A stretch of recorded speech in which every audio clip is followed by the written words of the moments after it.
Olá, sejam bem-vindos a mais um programa Direito Unifil aqui na UTV. Eu sou o professor Danilo Delarco e nós estamos tratando de um tema muito interessante que são conflitos de consumo. Esse é o quarto programa sobre os conflitos de consumo e nós vamos tratar nesse programa sobre as questões que a internet tem relacionada com os conflitos de consumo. O que pode a internet ajudar e em que ela pode ajudar na solução desses conflitos relacionados à área do consumo. Se você perdeu os nossos programas anteriores, entre lá no nosso canal do YouTube, na UTV, e você assista lá os 3 programas anteriores que nós falamos sobre as novas regras ou a nova legislação ou o complemento da legislação relacionada ao serviço de atendimento ao cliente. Nós falamos sobre os fornecedores, consumidor, enfim, os temas todos relacionados a essa questão de conflito de consumo, e principalmente os mecanismos de solução desses conflitos extrajudiciais e judiciais. Quem está aqui com a gente para esclarecer mais esse tema, a internet como mecanismo de solução de conflitos de consumo, é o professor Dr. Anderson Azevedo. O professor Anderson é advogado, é professor do curso de Direito da Unifil. Obrigado pela tua participação. Eu que agradeço. Último programa dessa série, né? Interessantíssimo, né? Muita coisa importante de esclarecimento mesmo para a população, né?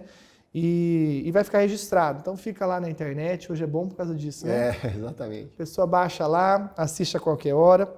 Bom, professor, nós nos 3 programas anteriores falamos bastante coisa, né? O último foi sobre o serviço de atendimento ao cliente, a nova legislação, né, que saiu aí complementando lá o decreto em 2008.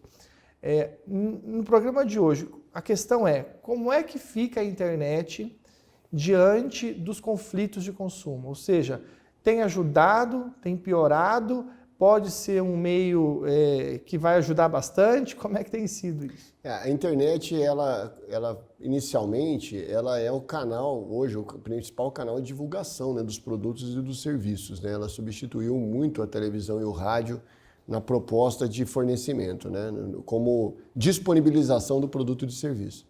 Mas não adianta apenas o fornecedor imaginar que ele precisa se estruturar adequadamente para fazer uma boa publicidade nos meios de comunicação. Porque essa mesma boa comunicação sobre produto e serviço pode se reverter contrariamente ao fornecedor. Hoje, a atuação, principalmente nas redes sociais, ela coloca o fornecedor, expõe o fornecedor muito facilmente. Né? Porque a rede social é um canal muito democrático. Todos têm acesso e todos falam o que querem. Elogios, críticas, enfim, né? E existe muita publicidade na rede social. Então, a internet ela acaba sendo, ao mesmo tempo, um importante mecanismo de fornecimento, de disponibilização, mas se o fornecedor ele não se acautelar em relação ao modo de tratar as demandas, os hates podem destruir completamente o fornecedor em dias, né? Às vezes em horas, dependendo da forma como a sociedade responde a uma determinada anomalia experimentada. Agora, obviamente que o fornecedor ele precisa estruturar, capacitar o seu pessoal de atendimento, né? Hoje, por exemplo, a gente vê os advogados que não são fornecedores, né? Eles não se enquadram nessa condição, mas utilizam a internet, né, para informações gerais sobre o direito, né? Como eles dialogam hoje com a sociedade por meio das redes sociais. E as redes sociais acabam, Danilo, surgindo, aparecendo nesse momento, como também um mecanismo de solução de conflito. Porque nós falamos em programas anteriores como às vezes fica caro, como fica custoso, oneroso para o fornecedor estruturar um departamento de atendimento ao cliente. No entanto, ele pode, tendo um bom atendimento pelo direct, pelo messenger, ele pode ir suprindo essas deficiências. Obviamente não quando for obrigatório, né? Falamos no programa anteriormente que o saque é obrigatório para determinadas áreas, determinados setores. Para as áreas que não forem obrigatórias, ele poderia usar com tranquilidade a internet ou apenas a internet. Exatamente, né? E até as redes sociais. Nós sabemos hoje que uma parte considerável dos pequenos empreendedores, dos médios empreendedores, utilizam só as redes sociais, às vezes, não tem nenhum blog, nenhum site estruturado, né? Utiliza só as redes sociais. Pois se ele utiliza as redes sociais para oferecer, ele também precisa estar preparado, adequado para o atendimento das reclamações também pelas redes sociais. Então, as redes sociais hoje são importantes mecanismos, e as ODRs, né, que nós já mencionamos no programa anterior, as Online Dispute Resolutions, também são mecanismos muito importantes para a solução desses conflitos. Eu estava assistindo esses dias uma programação e estava passando que isso é uma questão que eu não sei se isso está regulamentado ou como é que funciona isso. Uma pessoa, um fraudador, né, entrou no sistema do telefone da pessoa, ligou na prestadora, estava fazendo a migração de prestadora e a pessoa não conseguia acesso a nada do celular dela, nem nenhuma rede social, porque o cara tomou conta de tudo, né? Começou a colocar à venda várias coisas mentirosas, os colegas achando que eram, os amigos, né? Enfim. E uma amiga mandou a mensagem, ele entrou na rede da amiga também e tomou, fez aquela portabilidade, né? E a questão que se colocou, que eu achei bem interessante, que a mulher falou assim, eu fui lá com o meu documento, pessoalmente, tentar resolver, eu não consigo. E o cara entrou na internet, pelo sistema virtual, ele conseguiu fazer a portabilidade da minha conta. Ou seja, isso certamente vai gerar um conflito. Certamente, né? certamente. Mas aí que está a questão. Além de todo o investimento, até que ponto a empresa também tem que pensar que a segurança, ela tem que investir na segurança, nessa segurança digital, porque você vai ter... Né? Porque aí nós vamos entrar na questão de proteção de dados, mas além de ter todo o investimento com a questão do atendimento ao cliente, nesse caso aí houve um problema de segurança. E aí o caso vai ter que ser avaliado muito detidamente, porque às vezes o consumidor ele facilita, né, a vida dos fraudadores. Né? Tá. O acesso por exemplo, a links, né? A gente recebe um link promocional, um sorteio, e entra, né? Recentemente. Então isso eu queria entender, sabe? Se o fornecedor teria que fazer essa prova para demonstrar que, olha, o consumidor tomou essa medida e eu não tenho o que fazer. Aí a gente entra no campo do processo, mas não é difícil de responder. O fornecedor, ele deve sempre estar adequadamente informado sobre o seu processo produtivo, e quando o consumidor se depara com tais situações, nem sempre a responsabilidade é só do fornecedor. Entendi. O consumidor ele também pode ser exclusivamente responsável quando ele acessa, por exemplo, links que permitem, né, que os fraudadores entrem nos seus sistemas, nos seus celulares ou nos seus computadores, e a partir dali comecem a operar. Né? A gente chama, né, de clonar. Já clonaram meu Instagram, clonaram meu WhatsApp. Né? São portas que são abertas pelo próprio consumidor, pela ausência de cautela deles em relação a acesso a links, né, a esse tipo de programas, que são programas que invadem. Mas o fornecedor é ele que deve demonstrar tal situação. Você citou aí a questão da segurança dos dados, né? Hoje nós temos, por exemplo, uma legislação, que é a Lei Geral de Proteção de Dados, que impõe ao fornecedor o dever de comprovar que a falha foi do consumidor.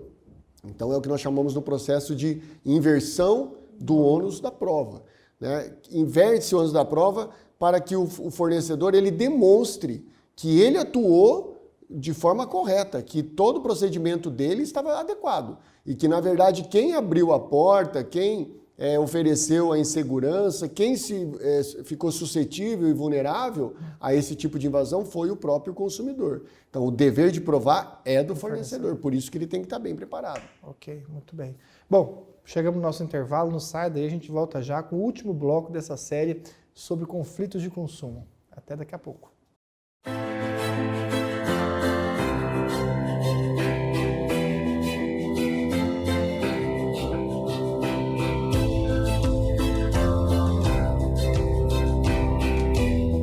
O seu sonho de cursar medicina veterinária nunca esteve tão perto de se realizar. Vem comigo que eu vou te contar um pouquinho sobre o nosso curso. Aqui na Unifil, além das aulas teóricas, os alunos têm a oportunidade de aprender na prática. Não é demais? Olha só! Aulas ministradas em laboratórios próprios no Hospital Veterinário da Unifil. considerado um dos melhores da região por sua excelente estrutura e modernidade. Os professores, em sua grande maioria, são mestres e doutores e se tornam grandes parceiros durante os 5 anos de curso. Direcionam estudos, projetos de pesquisa, supervisionam o estágio e nos preparam para as diferentes áreas de atuação no mercado de trabalho. Prazer, sou o André.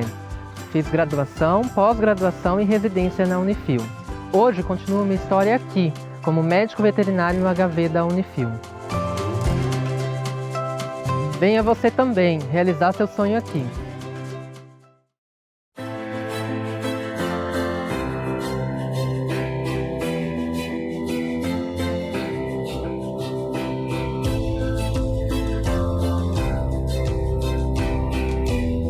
Olá, voltamos com o programa Direito Unifil aqui na UTV. Estamos falando aqui sobre conflitos de consumo, a internet como meio de solução desses conflitos. Quem está aqui é o professor Anderson de Azevedo, está esclarecendo para a gente algumas dúvidas sobre esse tema. Professor Anderson, então, é o último bloco dessa série de 4 programas, né? E quem não assistiu, está ligando agora e pegou o nosso programa. Vai no nosso canal do YouTube, na UTV, nós já gravamos 3, já foram exibidos 3 programas sobre conflitos de consumo, soluções desses conflitos, né? E esse último agora é sobre a internet como um mecanismo de solução desses conflitos. Nós terminamos o primeiro bloco até falando um pouquinho sobre algo que a gente não estava nem prevendo, que era a questão do ônus da prova, da questão do processual. Agora, o que você pode nos dizer ou esclarecer em relação à pandemia, vamos dizer, se relacionando com essas questões? A pandemia contribuiu para poder, acabou de sair uma legislação complementar, né? Uhum.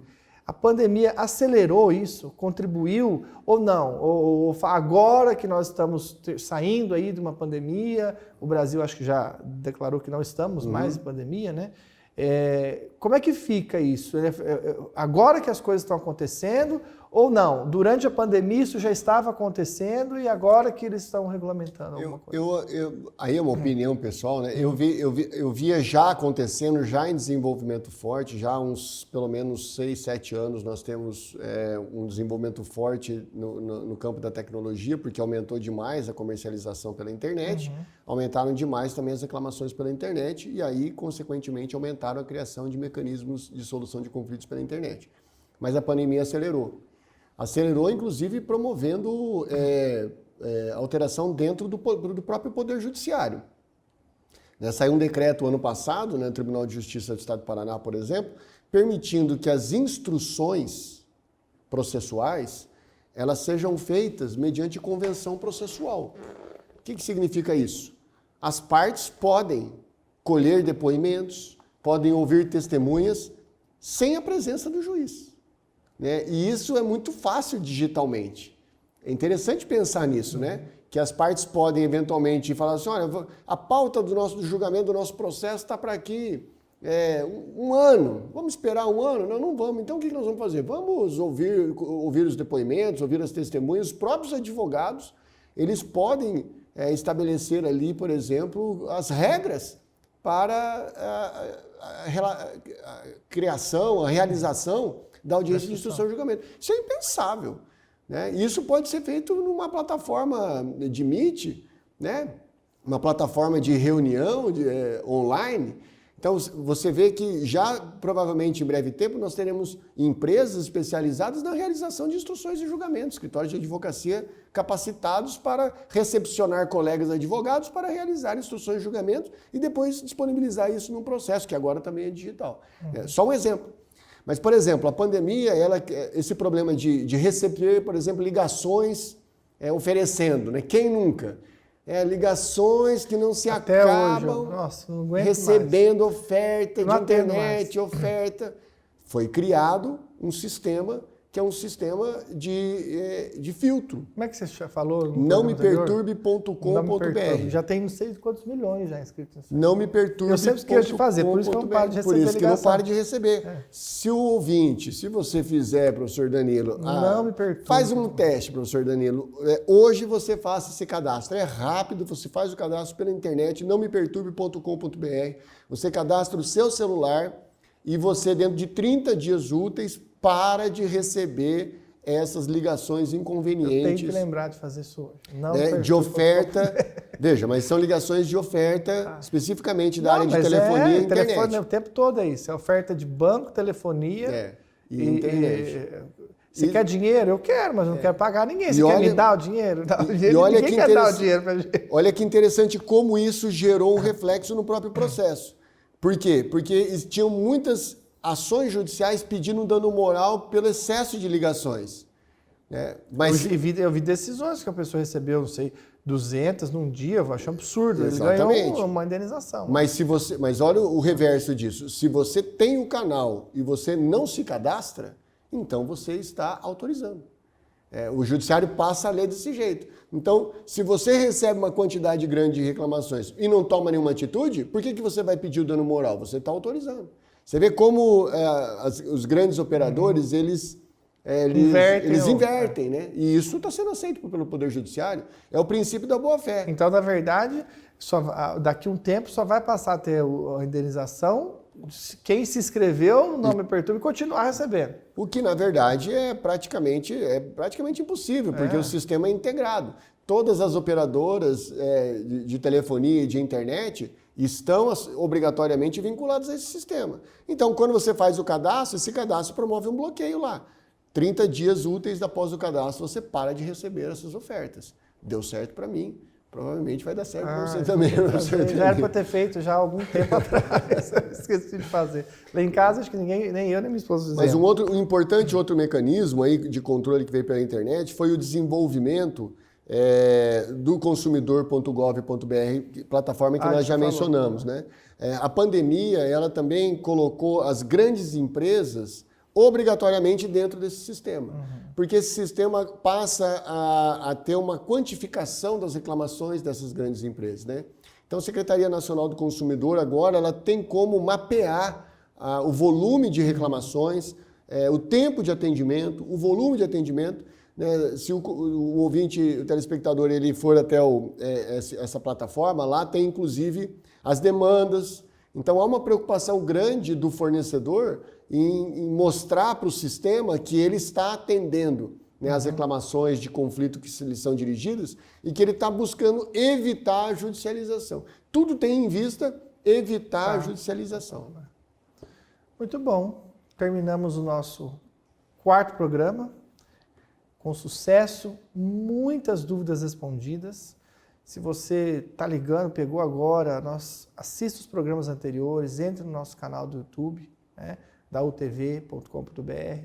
Tem lá Direito Unifil, clique lá, você vai ver os últimos programas sobre conflitos de consumo com o professor Anderson, explicando inúmeras dúvidas, regra nova que saiu agora em abril, enfim, uma aula mesmo para que você possa se inteirar e até orientar conhecidos sobre essas questões. Tá? Agradeço mais uma vez a audiência de vocês e deixo sempre aquele recado, se você quer se especializar em direito, fazer uma pós-graduação na área do direito, venha para a Unifil. Nós temos pós em inúmeras áreas, direito penal, processo penal, civil, processo civil, direito de família, direito de trabalho, previdenciário, processo de trabalho, notarial, imobiliário, perícias judiciais, enfim, um leque de opções e tem mais algumas saindo do forno aí. Então, se você quer fazer uma pós-graduação, vem para a Unifil, entre em contato com esse número que está aqui embaixo na tela. Tá? O preço, você sabe que tem um valor que cabe no seu bolso na Unifil, nós trabalhamos com um preço que cabe no teu bolso, a qualidade você já conhece, pode conversar na região que você vai ver que são os melhores professores da região. Você pode sair até com 4 títulos no final, o TCC opcional, enfim, é uma pós que facilita a tua vida e te gera conhecimento, qualidade para você advogar e atuar na sua vida profissional, ok? Então, se for fazer a inscrição na pós-graduação, venha para a Unifil. E Até mais. Deus abençoe a todos. Obrigado pela tua audiência. Obrigado, professor Anderson. Eu que agradeço mais uma vez esse importante canal de comunicação e informação da sociedade. Obrigado.